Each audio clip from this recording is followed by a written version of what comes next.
Alright, so welcome back to a new one on this channel, and on this one we need to talk about the pool. So you could go to your Windows Explorer or your Finder and go to the directory where you're storing whatever project you're working with. But you can go to the pool and access here, access to the project, to that folder directly.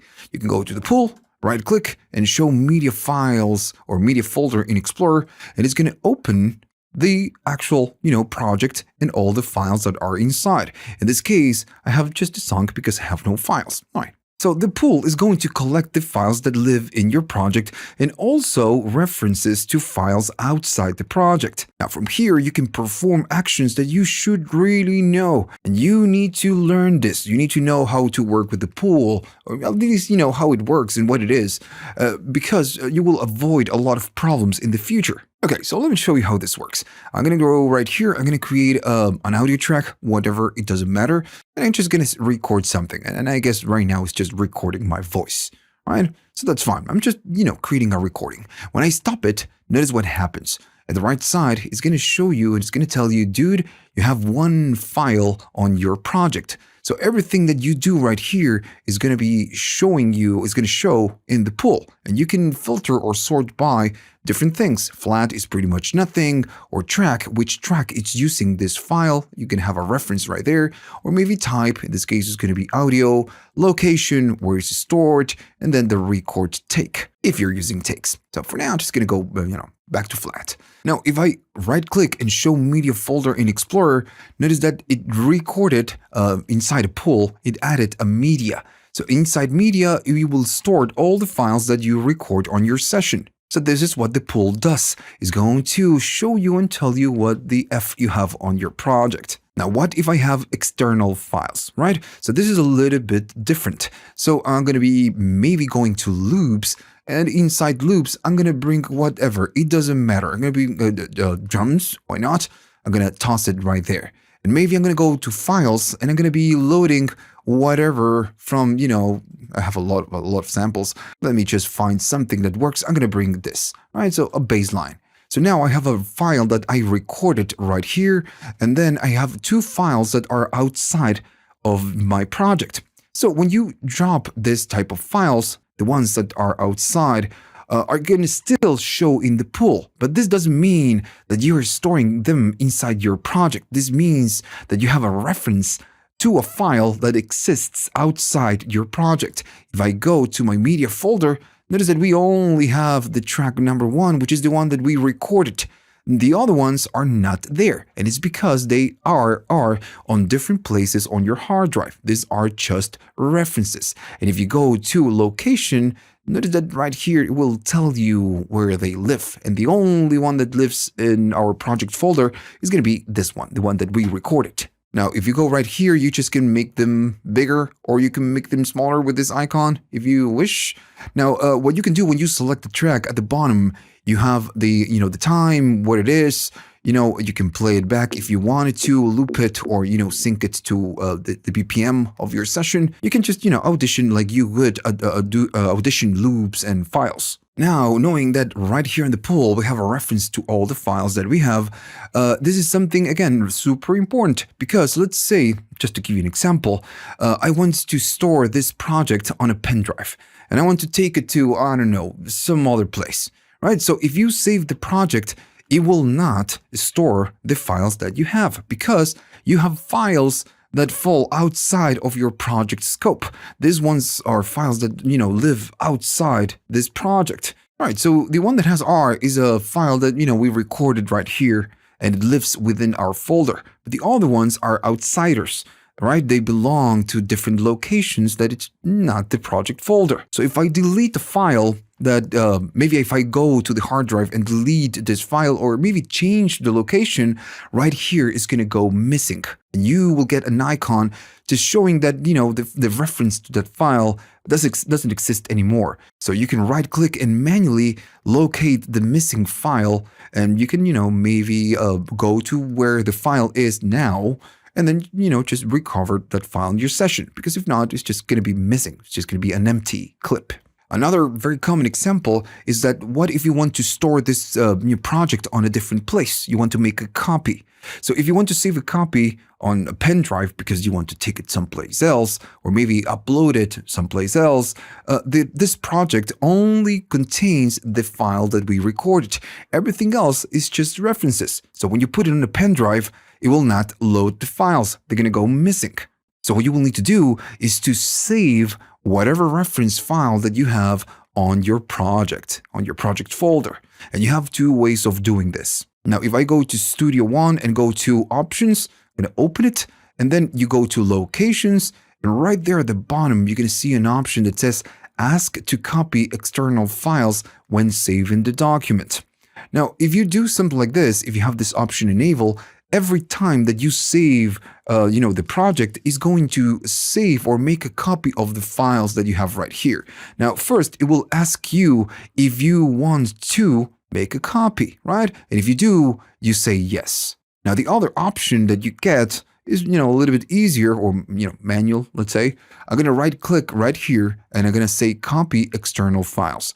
This means that it's going to copy whatever files that will fall outside of the project scope, and it's just gonna be putting them inside your media folder. In this case, is the baseline. Now, this one is an audio loop, so it kind of lives inside, the Studio One. So, but it's indeed copying whatever it's outside, to your folder, and you have an advantage and a disadvantage. It means that it's copying and duplicating a file, so it's going to take more space on your hard drive because you have duplicated files now. And this is something I constantly do, going to the external files and just copying them on my media folder. I have tons of space. I have a large hard drive, but I do it because I'm constantly creating backups. If I don't do this and I create a backup, all the files are going to go missing.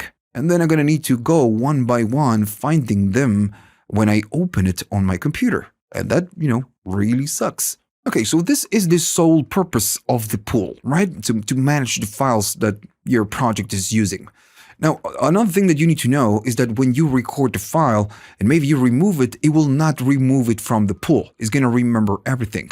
So let's say I just going to be kabooming this, right? Going to be deleting that track that we recorded. But notice that it's not going away from the pool. So this is going to store and remembers everything on your Media Folder Explorer. So the fact that you delete it right here doesn't mean that it's just, deleting it right there.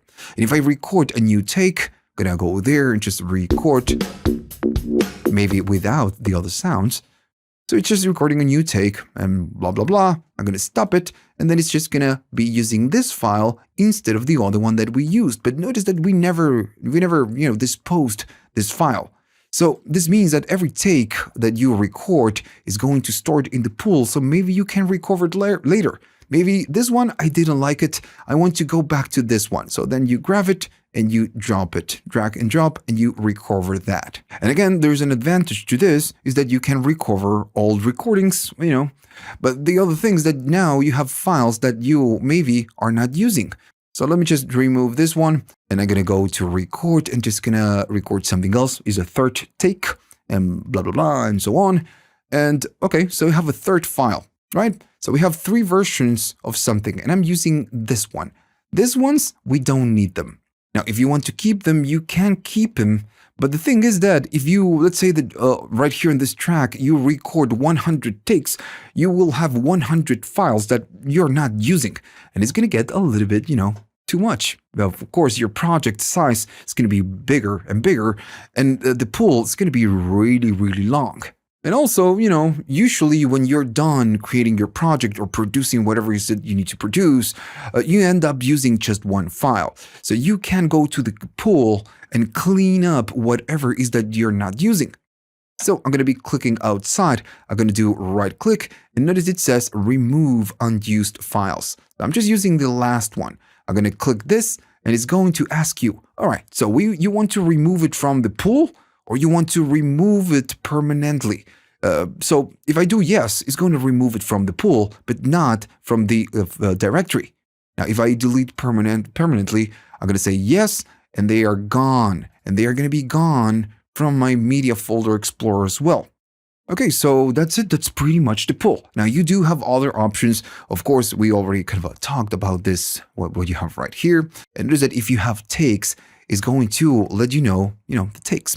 So, okay, so if you right click again, we already talked about this. You can refresh it, but if you go maybe to a file and you right click it, you can have more options. You can rename the file, and in the case of this file, the track number 1 and the take number 3, you can rename it, and it will let you rename the track to, I don't know, something else. So I'm going to do something else.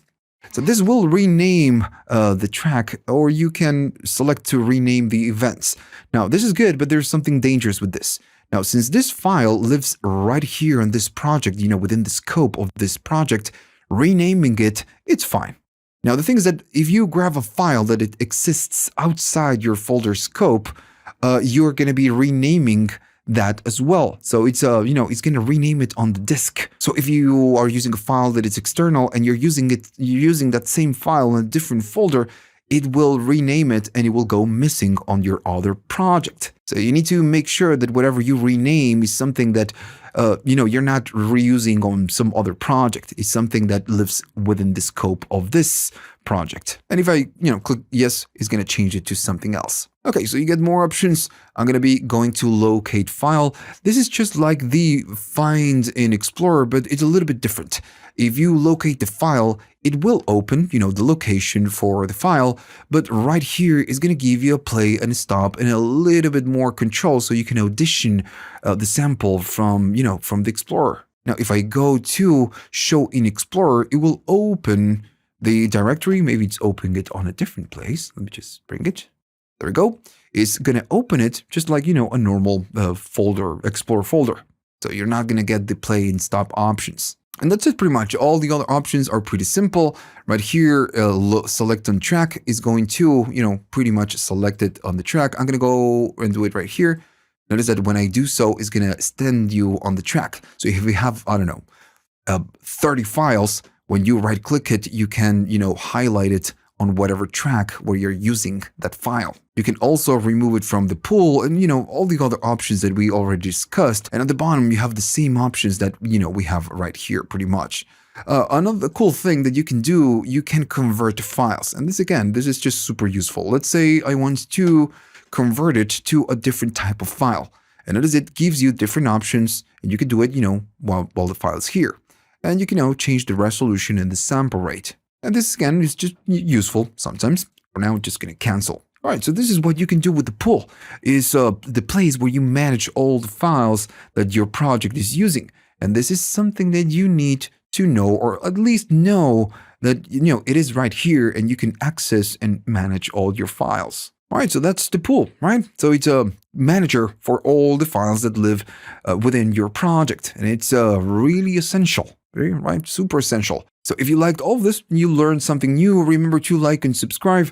And if you have the money and you want to buy me a coffee just to say thanks, you can go to the links at the description, or you have the QR on the screen, and you have, PayPal, Patreon, or YouTube. Thanks. See you on the next one.